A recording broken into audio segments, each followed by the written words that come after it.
বাংলাদেশে আলেমদের জেলখানায় কত নির্যাতন করতো হাসিনা, এই বিষয়ে কিছু দেখুন। আমি আগেই বলে দিলাম, শুধু আলেমদের নয়, তার বিরুদ্ধে যেই কথা বলতো তার উপরে নির্যাতন চলতো। আমি তো বাংলাদেশে যেতে পারি নাই, এখন দাওয়াত আসছে, আমার সঙ্গে বাংলাদেশের একজন বক্তা এসছেন, মেদিনীপুরে জলসা করলে এখন নিয়ে গিয়ে কলকাতায় ছাড়বে। উনি শুধু আমাকে ইনভাইট করতে এসছেন, কিন্তু আমাদের বাপ বেটার একটা গুণ আছে, আমাকে যদি এখন বাংলাদেশের লোক বলে 2 লক্ষ টাকা দেবো, যাব না। কারুর ডেট কেটে আমি কেউ কি ডেট দেবো না, আমার ডেট বুক হয়ে আছে একবারই ফেব্রুয়ারি পর্যন্ত, ডেট একটাও কেউ কি দিতে পারবো না। আজকেই একজন ফোন করেছিল ঢাকা থেকে, একটা ডেট কেটে দেন। আমি বললাম যদি ডেট কেটে দিই আপনি টাকা পাঠাবেন, আবার আমার কোনো কাছের লোক ফোন করলে আপনারটা কেটে তাকে দিয়ে দেবো। আমি ওই শ্রেণীর বক্তা লয়, যারা আমাকে দাওয়াত দিয়েছে আগে তাদের আমি। তারপরে বাংলাদেশে যাওয়াটা আমার জন্য ফরজ লয়, জরুরি লয়, যেদিন আল্লাহ সুযোগ দিবে যাব। 2025 সালের ডেট যারা নিবে বাংলাদেশের মানুষ, আমি দিতে রাজি আছি, কিন্তু এই বছরে ফেব্রুয়ারি 25 সালের ফেব্রুয়ারি পর্যন্ত একটাও ডেট নাই, খালি আমি দিতে পারবো না, ক্ষমা প্রার্থী। তাই বাংলাদেশ থেকে অনেক মানুষ ফোন করছে আমাকে, আমার পিএকে, আমি তাদেরকে অনুরোধ করব যদি আমার ভিডিও পেয়ে থাকেন, বার্তা পেয়ে থাকেন, 25 সালের জন্য ডেট নেবেন। এই বছরের ডেটের জন্য কেউ অনুরোধ করে ফোন করে জ্বালাবেন না। আমি আপনাদেরকে ভালোবাসি, আপনারাও আমাকে বাংলাদেশের মানুষ ভালোবাসে, তাই সকলকে অনুরোধ করব আজকে হাত তুলে বলুন আমরা নামাজ কেউ ছাড়বো না ইনশাল্লাহ বলুন, এবং শিরক বেদাত থেকে আমরা নিজেদিকে বাঁচাবো, অপকর্ম থেকে নিজেদিকে বাঁচান, আর নিজেদের সন্তানদিকে দ্বীনি শিক্ষা দেন, জোরে বলুন ইনশাআল্লাহ। ফরজ মানে এটা নয় যে আপনার ছেলেকে আলেম হাফেজ হতে হবে, আপনার ছেলেকে মৌলবি মুহাদ্দিস হতে হবে, এটা ফরজ নয়। দ্বীনি শিক্ষা অতটা ফরজ যতটা জানলে হারাম হালাল জানতে পারবে, দিন বদ্দিন জানতে পারবে। আপনাদেরকে একটা ছোট্ট বলি, একটা 7 বছরের ছেলে, তাকে যদি আমাদের মাদ্রাসায় দেন, যে কোনো মাদ্রাসায় দেন, 3 বছর লাগবে হাফেজ হতে, 7 আর 3 কত হলো? 10 বছর। সেই ছেলেটাকে তারপরে কোনো ভালো মিশনে দেন, ভালো কনভেন্টে দেন, ভালো স্কুলে দেন, সেই ছেলেটা ডাক্তার হোক, মাস্টার হোক, প্রফেসর হোক, ইঞ্জিনিয়ার হোক, সে কখনো নিজের জমিরকে, ইমানকে বিক্রি করবে না। আমি এইটা বুঝাতে চাইছি। আপনার ছেলের দুনিয়ার সাথে সাথে দ্বীনি শিক্ষা দেন, দ্বীনি কালচার। সে যেন ডাক্তার মাস্টার হওয়ার পরে নাস্তিক না হয়ে যায়, বেঈমান কাফের না হয়ে যায়। আজকে আমি তো আপনার বাঁকড়ায় বাড়ি আছে, মাহমুদ আলী সাহেব আলামিন মিশনের প্রেসিডেন্ট, আমি ওনার বাড়ি গেছি, যাই আমাকে খুব ভালোবাসেন, ফোনে কথা হয়। বর্তমানে পশ্চিম বাংলায় এই আলামিন মিশনগুলো হয়ে আমাদের মুসলমান ছেলেদের অনেক ইমান বেঁচে গেল। আমি অনেকগুলো আলামিন মিশনে ঘুরেছি, তার মধ্যে আমাদের বাঁকুড়া কাঁটাদিঘিতে একটা মিশন আছে, আমি ওখানে গেছি। তাদের খাওয়া দাওয়া ব্যবস্থাপনা, মসজিদ আছে, নামাজ পড়ে ছেলেরা 5 ওয়াক্তের, পড়াশোনা পঠন পাঠন খুবই ভালো। এতে করে কি আপনার ছেলে দুনিয়াবি শিক্ষা, দ্বীনি শিক্ষা দুটোই রইল, এবং নামাজ।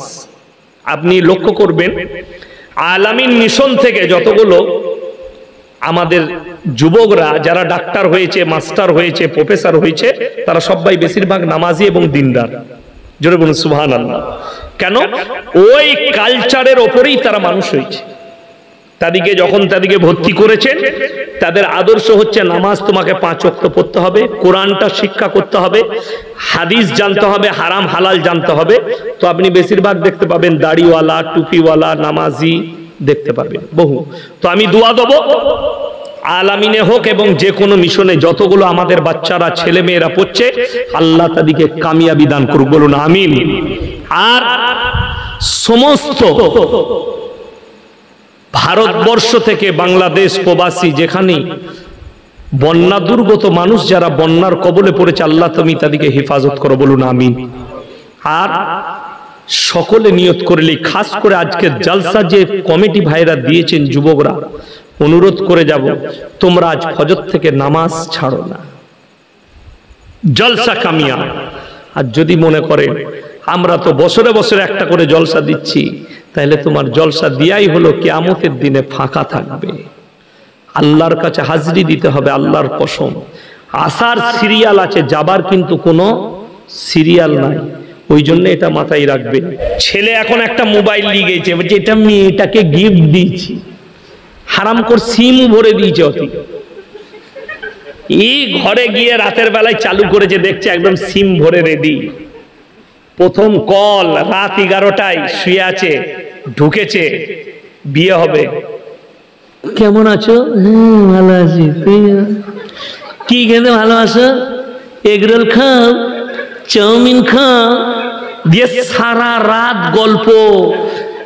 ফজরের সময় বলছে ঘরের লোক উঠে যাবে, রাখছি। হ্যাঁ রাখো। দিয়ে বললে রাখবে? হ্যাঁ। বলে একটা দিবে না? ওই যারা বুঝার তারা বুঝে গিয়েছে, ওই যে হাসছে, বুঝতে পারেন না? এই হাসির ছলে আমি কি বলছি শুনেলেন বাবাজিরা? এই পাপের, এই জিনা করার পাপের দায়ী হবে দুটো ফ্যামিলির মা বাবারা। বিয়ে যতদিন নিকাহ পড়ানো না হচ্ছে, ইজাব কবুল না হচ্ছে, ছেলে মেয়ে কথা বলা হারাম। বিয়ে নাও হতে পারে, ঠিক বললাম না ভুল বললাম? বিয়ে নাও হতে পারে, কোনো গ্যারান্টি নাই। বিয়ের দিনে বিয়ে ভেঙে যাচ্ছে। আমাদের বর্ধমানে বিয়ের দিনে গোস্ত নিয়ে মারামারি, বিয়ার বিয়ে হয়নি। হ্যাঁ, বিয়ে বাড়িতে পাতে গোস্ত কম পড়েছে, ও আমরা বালতিটা চালিয়ে দিয়েছে, ও চামচটা চালাইছে, দিয়ে মারামারি, যে জামাইকু মেরেছে, বিয়ে ভেঙে গেল। এরপর বলুন, এরা দুজন যে কথা বলেছে, এরা দুজন যে রাতের পর রাত ফোনেতে জিনার গুনাহ করেছে, এই পাপের দায় লিবে কে? কে লিবে? মোবাইল দিতে এসছে, বাবা মোবাইল রেখে দাও, তোমার এই মোবাইলটা আমার মেয়ে তোমার বাড়িতে বিয়ের পরে গিয়ে নিবে।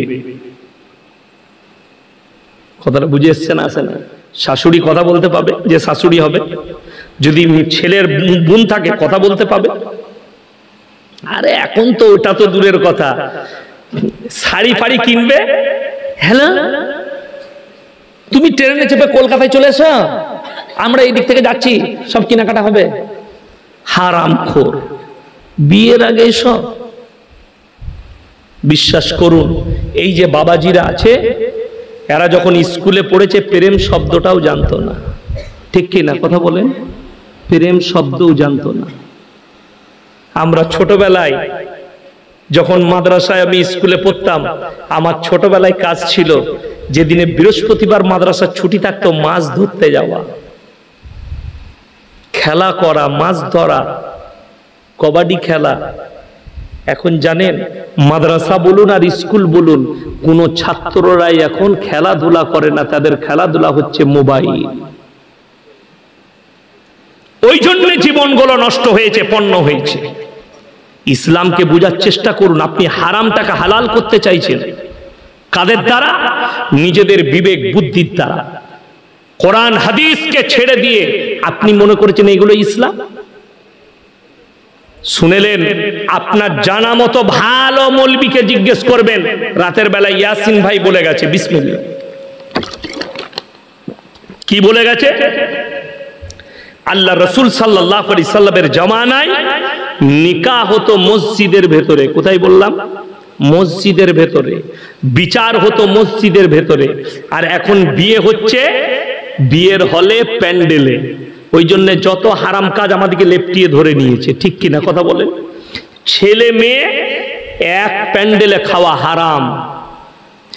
মেয়েরা যদি প্যান্ডেলে বসে খায় আর পুরুষ মানুষ যদি তাদেরকে খাওয়ায়, যতগুলো মেয়েকে দেখবে সেই মেয়েদেরও জিনা করার পাপ হবে, আর এরও জিনা করার পাপ হবে।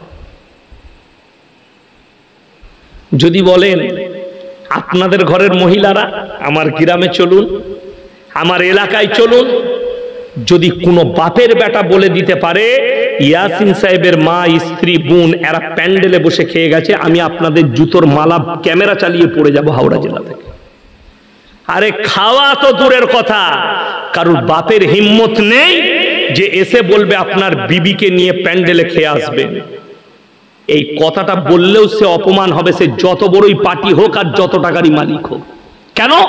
এই সুযোগটাই দিইনি না। জীবনে আমার মা কোনোদিন কোনো প্যান্ডেলে কারো বাড়িতে খেতে গেছে, যদি তোমার দাওয়াত দিয়ে খাওয়াবার ইচ্ছা হয় ইয়াসিন সাহেবকে আমার বাড়িতে খানা পাঠাতে হবে, প্যান্ডেলে যাবে না।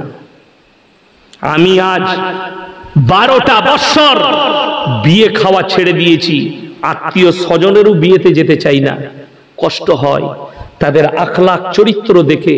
আজকে বলুন, মুসলমান জানে গান বাজনা হারাম, বিয়েতে গান বাজনা করছে। ইমাম সাহেব 500 টাকা যদি বিয়ে পড়ানো চায়, এরা চায়ের দোকানের সমালোচনা করে ইমাম সাহেব বিয়ে পড়ানো 500 টাকা বেশি চেয়েছে, অথচ হারামখোর 5000 টাকা দিয়ে হিন্দি গান চাপিয়ে ডিজে বাজিয়েছে 3 দিন ডিজে ভাড়া করে। কত কষ্ট লাগে, কত দুঃখ লাগে। বিয়ে খেয়েছি আপনাদের হাওড়া জেলাতে, আলহামদুলিল্লাহ সেই বিয়ে সুন্নতি বিয়ে, ইসলামিক কৃষ্টি কালচারে বিয়ে। আমি আমার ছাত্রর বিয়ে পড়াতে গেছি, আমি বলে দিলাম মসজিদের ভেতরে বিয়ে হলে আমাকে ডাকবি, নাহলে ডাকিস না। বলে হুজুর মসজিদের ভেতরেই বিয়ে হবে। জোহরের নামাজ পড়ে 10 মিনিট কথা রেখেছি। গ্রামের মানুষ বললে হুজুর আপনাকে তো দাওয়াত দিয়েও পাই না, একটু নসিহত শুনবো। তো আমি 10-15 মিনিট বয়ান করলাম, মসজিদের ভেতরে নিকাহ পড়ালাম। আমি যখন গাড়িতে যাচ্ছি শুনেলেন মুসলমানদের আকীদা, ও ইসলামিক কালচার। দুটো বড় বড় ডাব কিনলো একটা বাজারে। আমি এগুলো কি করবি বে?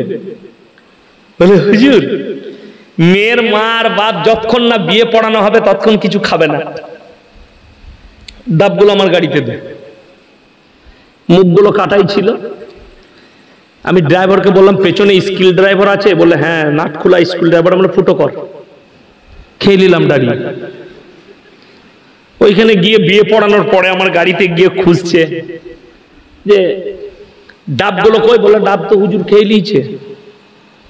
আমাকে এসে বলছে, আমি বেশ করেছি, খেয়েছি। এই ধরনের এগুলো শিরকি কথা, যে যতক্ষণ না বিয়ে পড়ানো হবে ততক্ষণ মেয়ের মা বাপ কিছু খেতে পাবে না, পানি খেতে পাবে না, কিছুই খাবে না বিয়ে পড়ানো হলে। হ্যাঁ, একটা জিনিস আছে, যদি আপনি হাজতের রোজা রাখেন, যদি দাদি থাকে নানি থাকে, আমার পুতিনের বিয়ে হচ্ছে, আমার নাতনির বিয়ে হচ্ছে, আমি একটা মান্নত করেছি রোজা রাখবো বিয়ের দিনে। আলহামদুলিল্লাহ, খুব ভালো জিনিস, তুমি ইফতারি করবে, কিন্তু বেলা 12টা পর্যন্ত কি রোজাবে? তখন আমাকে মুর্শিদাবাদের একটা ছেলে বলছে, হুজুর আমাবস্যার রাতে কি বিয়ে করা যাবে? আমরা মোটেই করবি না, বে কালো ছেলে হবে। কি বলবো তাকে? হাদিসে কোরআনে কোথাও নেই।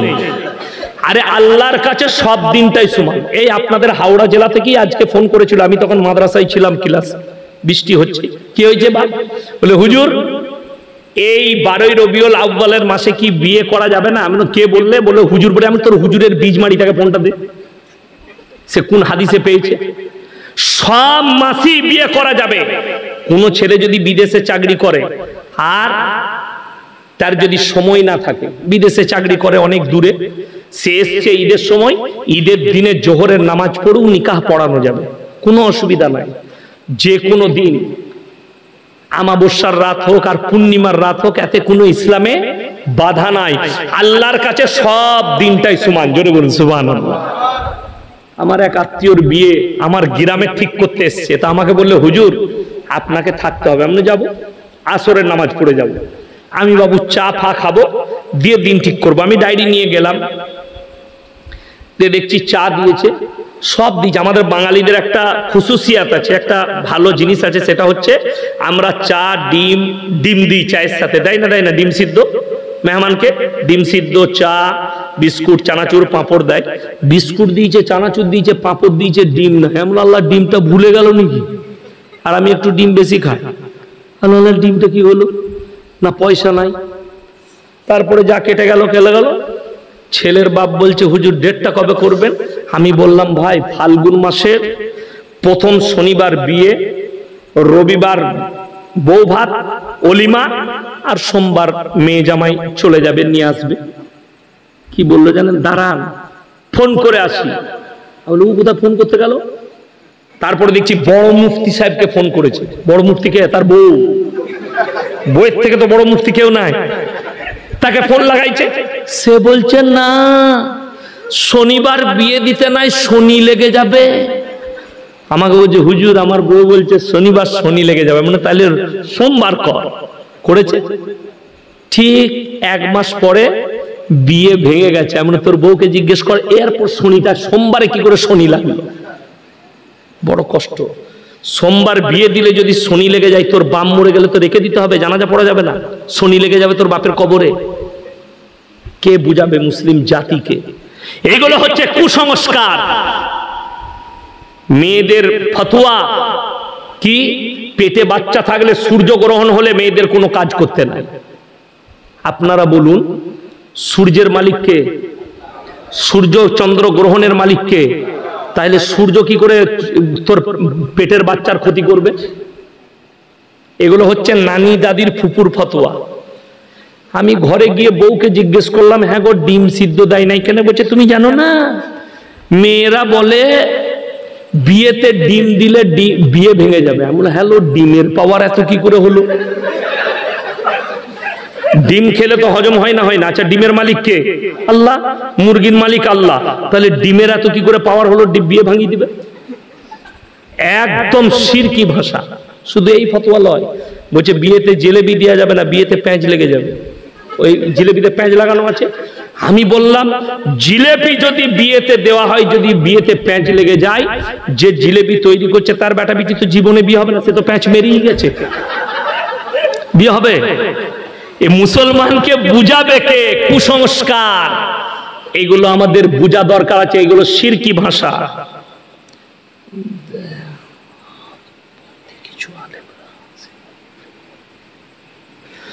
বাংলাদেশের হকপন্থী কিছু আলেমরা হাসিনাকে ফিরাউন ও নমরুদের সঙ্গে তুলনা করছে, এই বিষয়ে আপনি কিছু বলুন। দেখুন একটা কথা বলি, যে গোটা পৃথিবীর বুকে বর্তমানে যতগুলো শাসক আছে, যে দেশেরই হোক, এত বড় অত্যাচারী শাসক এখন পৃথিবীর বুকে কেউ নাই, যেটা হাসিনা ছিল। আয়না ঘরের ভেতরে কত আলেমকে যে মৃত্যুর ঘাট উতারে দিয়েছে আপনি ভাবতে পাবেন না। একজন মুফতি সাহেব বেরিয়ে এসে বলছে, আমি যখন দেখলাম পচা খাবারগুলো, সংসদের পচা খাবারগুলো আমাদেরকে দেওয়া হয়, খেতে পাচ্ছি না, নিয়ত করলাম আমি রোজা রাখবো। রোজা রাখতে লাগলাম। বলছে সেহরিতে যে খাবারটা দিত সেটাও পচা খাবার। ভাতগুলোকে 2 বার 3 বার ধুয়ে ধুয়ে নুন দিয়ে খেয়ে রোজা রাখতাম। নামাজ পড়লে আমাদেরকে লাথি মারা হতো, গালি দিত। যে জায়গায় থাকতাম সেইখানেই পেশাব পায়খানা, শোবারও জায়গা ছিল না। কত মানুষ মারা গেছে, যাদের এখন হাহাকার লেগেছে, আত্মীয় স্বজন খুঁজে বেড়াচ্ছে, আমার আত্মীয় কোথায়, ও বলছে আমার আত্মীয় কোথায়, সব খুঁজে বেড়াচ্ছে। বহু মানুষ নিখোঁজ, সব আয়না ঘরে মারা গেছে, তাদের হাড় গোড় পড়ে আছে। এত অত্যাচার করেছে জালিম। আমির হামজা বলে একটা বক্তা আছে, তাকে জিজ্ঞেস করুন কি অত্যাচার করেছে। আপনার আল্লামা মামুনুল হককে জিজ্ঞেস করুন কি অত্যাচার করেছে। যারা সেই কারাগারে ছিল তাদের সঙ্গে কি ব্যবহার করেছে। ওই জন্য যে আলেমরা তাকে বলেছে ফিরাউন আর নমরুদের সঙ্গে তুলনা করেছে, এর মধ্যে কোনো ত্রুটি নাই, একদম দারুণ উদাহরণ দিয়েছে তারা। আমি তাদেরকে সাধুবাদ জানাবো। তবে যেখানেই থাক, আল্লাহ হিসেব কিয়ামতের দিনে লিবেই। আল্লামা দেলওয়ার হোসেন সাইদির মতো লোককে 10টা নারীকে জিনা করা, ধর্ষণ করার কেস দিয়েছিল এবং ওগুলোকে সাজিয়েছিল। সেই মেয়েগুলোকেও আল্লাহ পাকড়াও করবে। আপনারা কি মনে করছেন আরজি করে যে মেয়েটা ধর্ষিতা হয়ে মারা গেছে, এর বিচার যদি কোর্ট করুক আর না করুক, আল্লাহর কসম আল্লাহর ঘরে বিচার হবেই। আল্লাহর ঘরে বিচার হবে, রেহাই নাই। আসিফা বলে একটা মেয়েকে মন্দিরের ভেতরে ধর্ষণ করা হয়েছিল কয়েক বছর আগে, বাচ্চা ছেলে। 10 দিন তাকে রেপ করা হয়েছে, মারা গেছে, মার্ডার করে দেওয়া হয়েছে। এর বিচার কোর্ট করতে পারুক আর না পারুক, এতে কোনো যায় আসে না। আল্লাহর কসম আমার আল্লাহ বিচার করবেন, আর আল্লাহর বিচার কঠিন বিচার হবে, সহজ নয়। আর হাসিনারও বিচার আল্লাহ করবে। এত বড় জালিম ছিল। আমি তাকে মুসলমানই ভাবি না, কেউ যদি মুসলমান ভাবেন তার ক্ষতি হবে। বাংলাদেশের ভণ্ড জিকির নিয়েও মাজার নিয়ে কিছু বলুন। দেখুন, বাংলাদেশে কয়েকটা মাজার ভেঙেছে, এতে দুঃখের কিছু নেই, দুঃখের কিছু নেই। আমি একটা দলিল দিই, যদি আপনাদের কারোর ইচ্ছা থাকে, আমি দাওয়াত দিয়ে যাচ্ছি, আসা যাওয়ার খরচা দিয়ে দেবো। সলম মোড়ে চাপবেন বাসে, আমার মাদ্রাসার মোড়ে নামবেন। দুর্গাপুর আসানসোলগামী যে কোনো SBSTC ভলভো যেখানে চাপবেন, আমার মাদ্রাসার মোড়ে নামা হবে। একবারই হাইওয়ের ওপরে আমার মাদ্রাসা, দিল্লি রোডের ওপরে আমার গ্রাম। আপনি আসবেন, মেহমানখানায় রাখবো, আপনাকে দেখিয়ে দেবো। আমার এলাকায় নিয়ে গিয়ে একটা মাজার আছে, তাকে জিজ্ঞেস করলাম এখানে কোন হুজুর শুয়ে আছে, সে বলল কেউ নেই, পাথর চাবড়ি থেকে একটা মাটি এনে এখানে করেছি। মানে কিচ্ছু নেই। ভারতে 1 লক্ষ মাজার যদি থাকে, 95,000 মাজারে মাল নাই, ফাঁকা, মাঠে ঘাটে, রেল স্টেশনের ধারে, যেখানে সেখানে। আপনি বলুন তো, কোন সুস্থ মস্তিষ্কের মানুষ এরকম পৃথিবীতে আছে? আপনার গ্রামে যদি কোনো লোক মারা যায়, পুকুরটা যদি তার হয়, সে যদি বেটা দিকে বলে পুকুরের মধ্যেখানে আমাকে মাটি দিবি, দিবে? কথা বলে না, দিবে না। কেন? সে তারা মনে মনে ভাববে, আলেমদের সঙ্গে পরামর্শ নিবে, আমার আব্বা মরার সময় মাথা ঠিক ছিল না বলে বলেছে যে পুকুরে মাটি দিবি। বড় কষ্ট লাগে। কোন সুস্থ মস্তিষ্কের লোক হতে পারে যে ওই পানির মধ্যেখানে বোম্বেতে হাজি আলী বাবার মাজার করবে, কবর দিবে? ওইটাও ফাঁকা, বাজার চালাচ্ছে।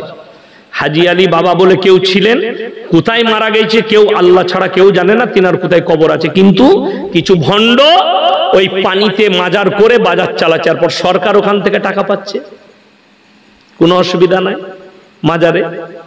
যারা মাজার ভেঙেছে ভালো কাজ করেছে।